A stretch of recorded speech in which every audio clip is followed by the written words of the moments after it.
not really well. When I was a kid, the somebody had chicken pox, say one of the kids had chicken pox or something on the road. Everybody would be sent up to visit the child with chicken pox, so you'd catch it. Yeah. And they'd say, get it out of the way now and go and catch it or whatever. There were certain things too that children got, like they were part of the childhood illnesses sort of, that they don't get anymore, like measles. Yeah. And measles was a very, very an awful illness for kids. I remember one of my girls having measles and she was just so sick. And the old wives' thing was, and they were perfectly right, that if a kid had measles, they should be kept in a room with the blinds drawn and curtained, because it can definitely affect your eyesight and whatever. Yeah. And so there was that, and things like having mumps. And my mother used to keep a piece of there was this ceremony. There was a ceremony that took place, and it still takes place, but people don't bother now.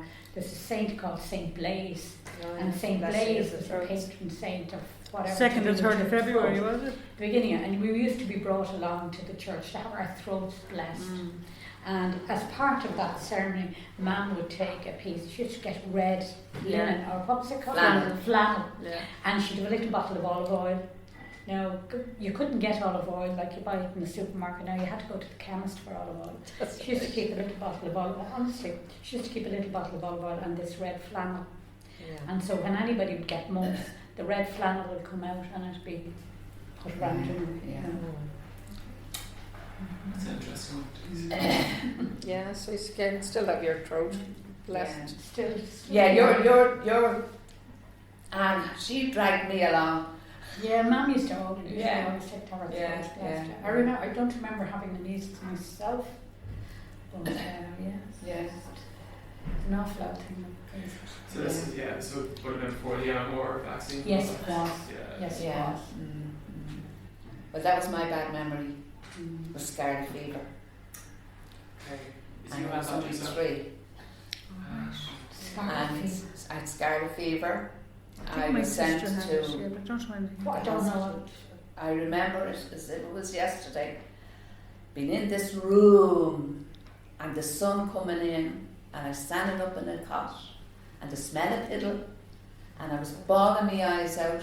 I can still see myself standing up, and the shiny floors. Yeah. And this just is this is my first memory. And you're in hospital, are you? Huh? Are you in hospital? Oh yeah. It's the one in Cork Street. It was in Cork Street, and then I remember coming out, and I couldn't walk because I had been in bed all the time, and I couldn't walk. So my mother and father, they had picked me up, and the sun was coming, and it was green grass and the whole lot, and they had to hold me so that I could walk.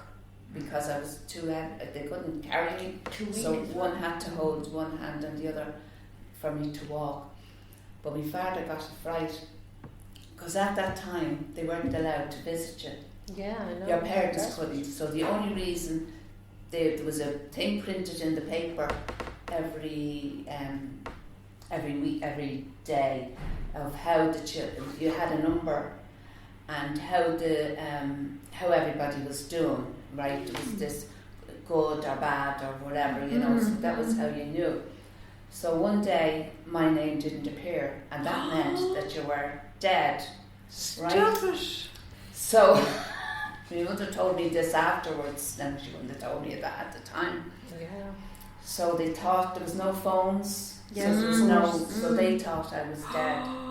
So they came up to Cork Street, and they, ready to, and they were told that it was they forgot to put it in the paper. An omission, They left the number out. Yeah, they left the number out.